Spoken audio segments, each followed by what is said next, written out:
सबैजनालाई नमस्कार। म चाहिँ राजु पिके बिआरबी ब्लग्स 1 अनि आज चाहिँ म एउटा मुक्तक भन्न गइरहेको छु जुन चाहिँ सन्देश रोकायाजीले लेख्नु भएको हो।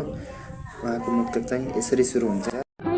भनेर मेरो जुन मेरो तारा नडुबाउनु देश, खाएर मासु लगाएर नारा नडुबाउनु देश, बिन्तीको राम्रो को नराम्रो बुझेर भोट गर्नु, फेरि पनि नचिनेर हत्यारा नडुबाउनु देश, फेरि पनि नचिनेर हत्यारा नडुबाउनु देश। चाहिँ सन्देश रोकायाजीले लेख्नु भएको हो मुक्तक।